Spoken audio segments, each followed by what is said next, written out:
Hello everyone, this is John.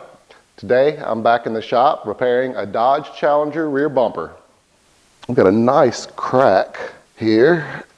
Let's see if we can get that to realign without using any heat. This is thermoset polyurethane. As you can see, it's yellow in the back. Thermoset polyurethane is not meltable.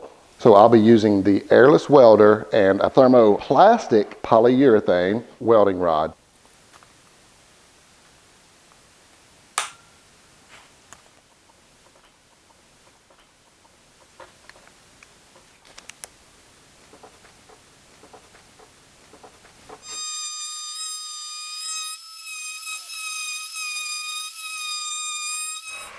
So I want to make sure that my welding rod is coming out nice and clear. If it comes out brown, your welder is turned up a little too high. You don't want to burn the urethane. So here I'm melting the rod into the V-groove, and I'm trying not to overheat or melt the base material.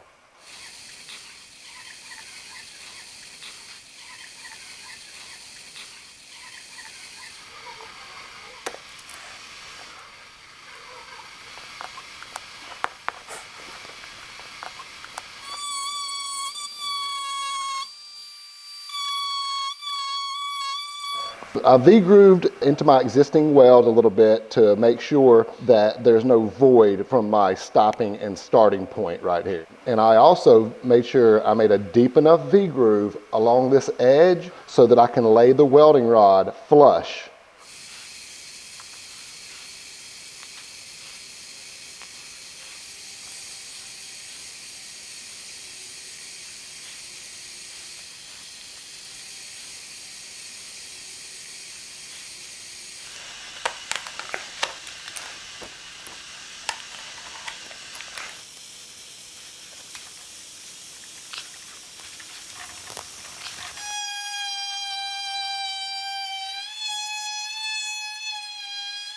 Again, this bumper is made of thermoset polyurethane, so it is not meltable.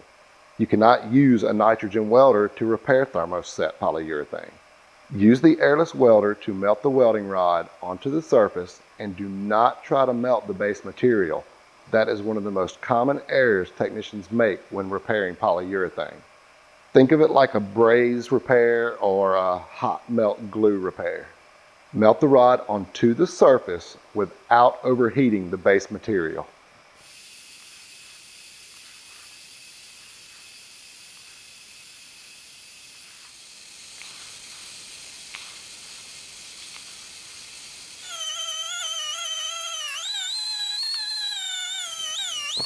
I'm going to use my pointed grinder to grind and shave the weld down a little low before I wipe filler on it.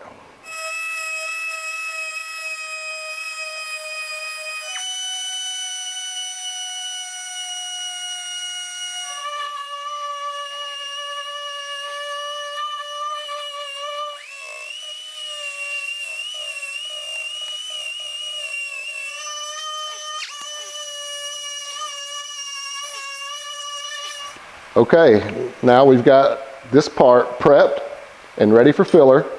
Adhesion promoter is not required on polyurethane plastic, but it is important to sand it down and rough up the surface with sandpaper.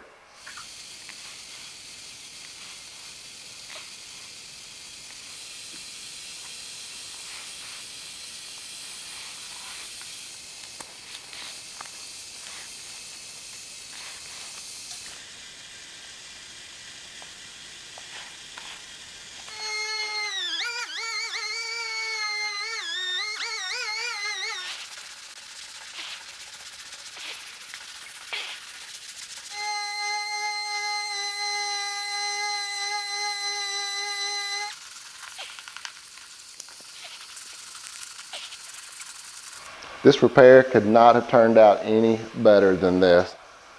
We're ready for primer, and again, we're not going to spray adhesion promoter on this.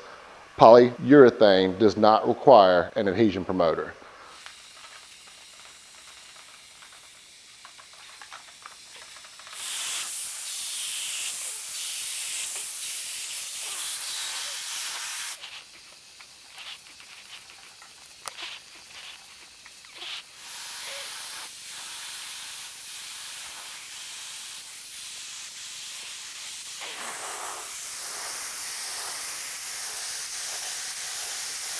And that is how you repair a polyurethane plastic bumper using an airless plastic welder.